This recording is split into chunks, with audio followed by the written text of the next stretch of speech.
Well, if it's in old Jabba the Hutt. You green-looking slug. What? Sorry, I don't understand Huttese. If you're gonna speak in the junk room, you gotta speak plain English, or nobody's gonna understand you around here.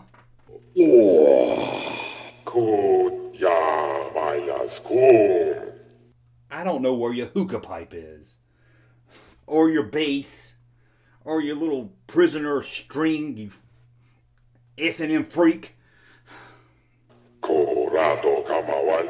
You were gonna be what?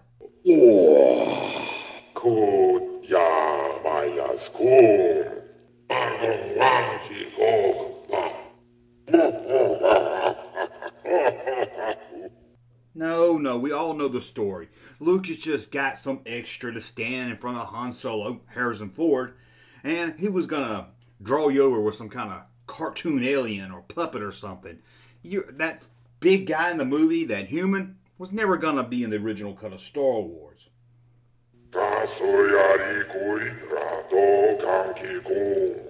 Hey, if George Lucas says it, it's true. George Lucas is full of shit.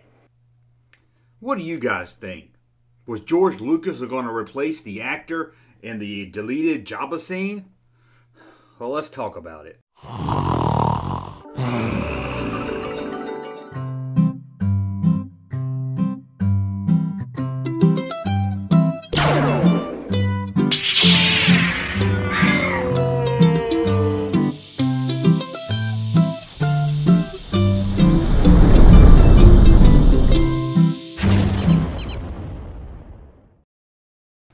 Welcome back to the Junk Room, everybody. It's me, the Junkman, and I'm coming back at you with a new video. You know, there's something that always kind of bugged me about the deleted scene from Star Wars A New Hope, and that was the scene with Jabba. Now, as many of you know, probably heard also, that the plan was to film this scene with the human, and then Lucas was going to go back, the guys over at Industrial Light and Magic, was going to map over the actor with some kind of alien creature. They didn't know at the time that it would be this looking Jabba, but they knew it would be something. And Lucas said that dude, they could never get this done right, so they decided to delete the whole scene altogether. And we've all heard this, I'm sure, but there's something about that scene that really bothered me. Why did they have this actor dressed up in a costume and everything if they were just going to replace him later? Why not just get some stagehand to stand there and say his lines so Harrison Ford could have somebody to interact with? Did they really need to do a costume design for someone that was going to be turned into Jabba the Hutt? No, it doesn't seem like that was the plan at all, although that's what Lucas says the plan was. It seems that they shot this scene, wasn't happy with it, and deleted it, and then retooled the Greedo scene so they could have some of the same dialogue said in the Jabba Han scene, so we could get the whole understanding in the Greedo and Han scene. Han owed Jabba money, and this is why he took on the Passioners of Luke and Obi-Wan to the Alderaan system. But you're not just going to take my word for it, so let's dig into it a little bit more. Let's take a look at what George Lucas had to say on the Making Magic CD-ROM. Well, when I first shot the scene with Jabba the Hutt, I knew I was going to create some kind of stop-motion creature to be Jabba the Hutt. I didn't, at that point, have a creature designed. Phil Tippett and John Berg were working on the picture, and they were going to come up with an idea for a character for Jabba the Hutt. I had to have somebody, an actor, play the part, so Harrison had somebody to play against. So we just picked a big guy and put him in a fuzzy vest. It's a total fabrication. I, at that point, felt that he may be a character somewhat like Chewbacca, a big furry character. We shot that.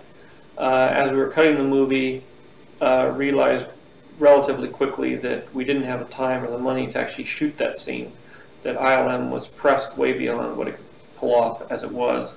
So I had to abandon that sequence pretty early on. I had to cut back on the special effects shots and that sort of thing because I just couldn't handle it. Well, that's it. That's why the scene was cut. Case closed. We can go home now. He's full of shit.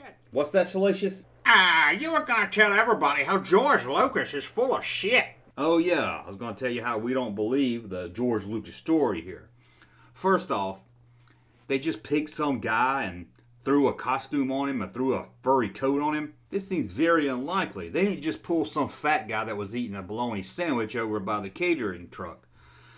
No, this was an actor that they handpicked for the scene. Actor Deacon Mulholland, hope I pronounced that right, was already a working actor before he got the part that would be cut from Star Wars history. He already had over 10 films to his acting resume, and he had over 5 acting roles in TV shows. Lucas said they just picked a big guy and put him in a fuzzy vest. This seems a little hard to believe that we have an actor that was around for at least 10 years and had a handful of work, when they could just save a lot of money, grab some random guy and put a vest on him. You little pumpkin pie haircutted freak, come on.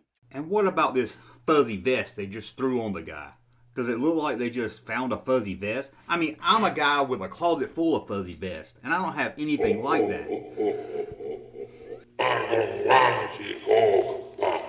That's my personal closet. We're not talking about that closet.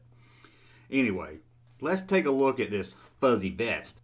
Star Wars was on a modest budget. I mean, they were already strapped for cash, and Lucas many times had to go back to Fox to ask for more money. So it seems that their plan was just to throw some kind of stop motion creature over this actor. Why spend so much money for a costume? If you're looking at these photos here from the deleted scene, you can tell it's more than just a fuzzy vest that they found laying around. And being the size of this actor, it's not like they found some other costume that was unused. This thing seems like it was made for the actor to appear as Jabba the Hutt. One of the best making of Star Wars books to come along in the last 100 years is the Making of Star Wars book by Jonathan Razzler. Here's the cover right here. This book goes into a lot of detail about the making of Star Wars. But in this book they mention no single meaning or even a reference that Jabba was being considered a special effect at the time. It seems that if the plan was to do a stop motion character over this actor, they would have been some sketches or storyboards before the filming of this scene. But the only sketches we've seen of Jabba the Hutt is the costume seen in this scene. And let's talk about the scene itself. If their plan was to put some kind of stop motion character in this scene here, it would have been a nightmare. I mean, you got Harrison Ford walking around the character. You got Harrison Ford touching the character. I think even the character of the human Jabba even touches Harrison Ford. This was hard work for them even in 1997. So it's unlikely that in 1977 or 76 when this was filmed, that they would allow Harrison Ford to interact so much with the Jabba character if they were just going to replace it. He wouldn't have walked behind him, and he damn sure wouldn't have touched him. Being the way that this scene was filmed, it doesn't seem at all that they were setting up any kind of special effect. At least not anything that would have been possible to do in 1976. It's an urban legend that never happened. So why was this scene cut out if it wasn't because they couldn't put an alien in place of the human actor? Well, it seems the scene just looked horrible. According to an interview with Gary Kurtz, this is what he said about filming the scene. The original idea was Jabba the Hutt scene was supposed to be there in the script, but it was a guy, a human being, this sort of fat guy. And the scene was pretty much, dialogue-wise, exactly what you see in the special edition. But it was a person that was there, and we had technical difficulties with that scene. We shot it over 3 times for camera problems, focus problems, and film stock problems, and then abandoned it because we ran out of time. We just said, well, the bulk of the information that comes across in that scene about Jabba threatening Han Solo and wanting his money and all of that, we could get across in the scene with the cantina with Greedo. So it seems they cut this scene because they had problems with filming it. Again, film problems, not because they couldn't add a cartoon monster in the scene. And it seems they also rewrote the Greedo scene or added some dialogue to it to get across the information that was needed in the Jabba scene. And that's why this scene added back into the special edition just seems out of place or not necessary, because a lot of the same information is repeated in this scene that we heard just a few minutes before in the Greedo scene. Drop this consignment at the first sign of an Imperial starship. It's not good business. Look, Jabba, even I get boarded sometimes. You think I had a choice? Even I get boarded sometimes. You think I had a choice?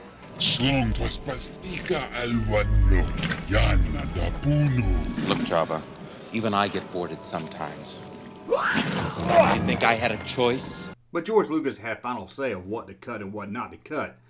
Why did George Lucas want this scene cut out? Well, in an interview with the Making of Star Wars book, Star Wars editor Richard Chew said this about why George Lucas cut the scene. George thought it was too many phony-looking green Martians that looked just like Greedo in the background. And it seems editor Marshall Lucas also confirmed this in the 1983 Making of Return of the Jedi book. George had never liked the scene Jabba was in because he felt that the casting was never strong enough. There was an element, however, that I liked a lot because of the way George had filmed it. It made Han Solo a real macho guy, and Harrison's performance was very good. I lobbied to keep the scene, but Jabba was not terrific, and Jabba's men, who all looked like Greedo, were made of mold green plastic. George thought they looked pretty phony, so he had two reasons he wanted to cut the scene: the appearance of Jabba's men and the pacing of the movie. You have to pick up the pacing of an action movie like Star Wars, so ultimately the scene wasn't necessary. Silly Jedi, silly Jedi. Yeah, that scene always kind of bugged me also. The Jabba, you're a wonderful human being. And I agree with you. We all know you're not wonderful. It seems in 1997, a lot of fans says the jokes here in this scene is that Han would call him a human being. But it seems originally this joke, when it was first written, is the wonderful part. That he's calling Jabba wonderful, not that he's calling Jabba a human. If they shot this scene and planned to superimpose a stop-motion puppet over the actor, why have Han say this line? Jabba, you're a wonderful human being. Well, I think we've covered it enough. I mean, I think we all can agree that this original scene with the human actor was filmed the way it was supposed to be filmed. That we would see a human Jabba the Hutt if filming the scene turned out the way they wanted. So it makes you wonder how things would be today if we had a human Jabba in Star Wars back in 1977.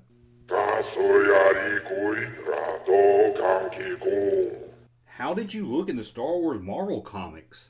Ooh, this alien here was seen in the background during the Mos Eisley scenes. So it seemed like they took this concept of this alien, maybe changed it and tinkered it a little bit for the Jabba in the Marvel comic book series. One of the best early Marvel comics is Whatever Happened to Jabba the Hutt. Read it if you get a chance. And look next to Jabba. Whoa, a real blue snaggletooth. I mean, a real blue snaggletooth. It looks like Snaggletooth, but he has blue skin, not just wearing blue clothes. What a crazy looking Jabba.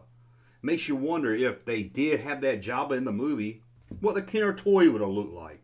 Hey Hasbro, if you're doing the retro series with new toys we never got, give us a Marvel looking Jabba the Hutt. That would be kind of cool.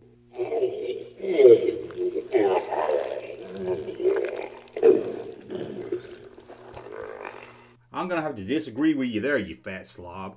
Anyway, that's a look at the deleted scene from A New Hope of the human Jabba. Tell me in the comments below, what do you think? Am I wrong? Do you think the whole plan all along was to superimpose some kind of cartoon alien over this human actor? Man, I feel sorry for this actor. I mean, he was always did small roles and stuff like Doctor Who and some movies, and here's his chance. He's got a great speaking part in Star Wars, and it's left on the cutting room floor. I mean, Biggs ended up on the cutting room floor, but at least he still has some scenes in the film. This poor guy never did. Well, in the comments below, let me know how wrong I am or how right I am. And as always, please subscribe to the channel. Thumb up so I know you like my content. Until the next video. Hey, that's my line. We'll talk soon. Junkman. Thank you, sir, for that unsolicited testimony. This one was invented by a writer.